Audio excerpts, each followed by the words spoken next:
Poet of Bangabandhu এই খেতাব দিয়ে আমাকে গৌরবান্বিত করেছেন।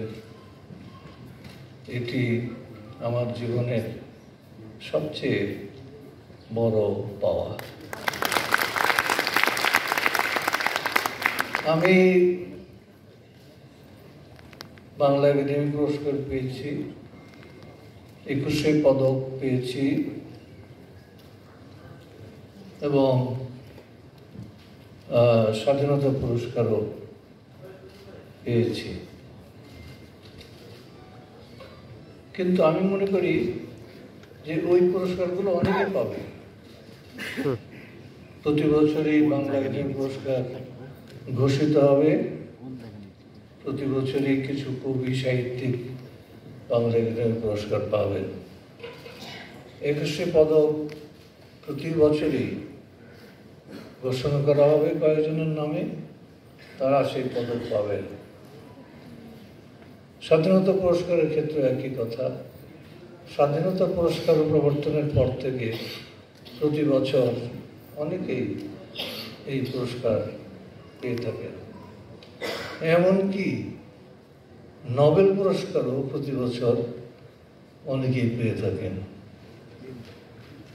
এই সব বিষয়গুলোকে বিবেচনায় নিয়ে আমি মনে করছি যে পোয়েট অফ বঙ্গবন্ধু এই যে পুরস্কার, এই যে খেতাব, বিশেষ খেতাব আমাকে দেয়া হলো,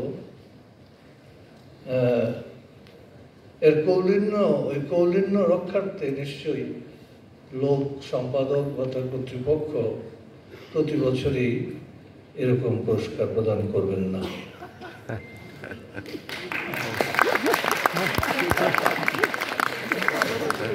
ফলে আমার মধ্যে বঙ্গবন্ধুকে নিয়ে যে একটা অনন্যতার স্থান ছিল, অনন্য অবস্থান ছিল, আমার কবিতা লেখার শুরুটাই ছিল বঙ্গবন্ধুকে নিয়ে লেখা কবিতার মধ্য দিয়ে। তার আগ পর্যন্ত 1966 সালে বঙ্গবন্ধু যখন 6 দফা কর্মসূচি ঘোষণা করলেন, তখন তিনি সেই বছরেই 8ই মে তিনি নারায়ণগঞ্জ থেকে ঢাকা ফেরার পথে গ্রেফতার হন এবং তাকে কারাগারে নিয়ে যাওয়া হয়। সঙ্গে সঙ্গে 6 দফার সমর্থক আওয়ামী লীগের শত শত নয়, হাজার হাজার কর্মীকে সারা দেশব্যাপী গ্রেফতার করা হয়েছিল।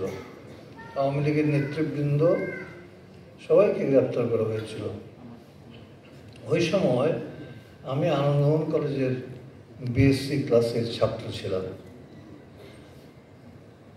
পড়াশোনা করব নাকি কবিতা লিখব, নাকি আমার দুটো হুলিয়া ছিল, হুলিয়া মাথায় নিয়ে সীমান্ত অতিক্রম করে ভারতে চলে যাব, এই দ্বিধাগুলো আমার সামনে তখন উপস্থিত হয়েছিল।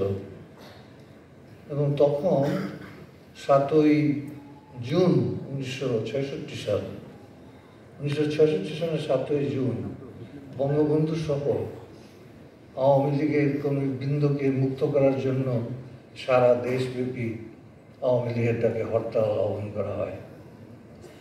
সেই হরতাল কতটা সফল হলো এটা জানার আমার বিশেষ আগ্রহ ছিল, কেননা আমি বঙ্গবন্ধুর 6 দফা কর্মসূচির মধ্যে এই পূর্ব ভূখণ্ড, পূর্ব পাকিস্তান, যে ভূখণ্ড এখন বাংলাদেশে পরিণত হয়েছে, সেই ভূখণ্ডের একটা মুক্ত ভূমণ্ডলের স্বপ্ন আমি দেখেছিলাম।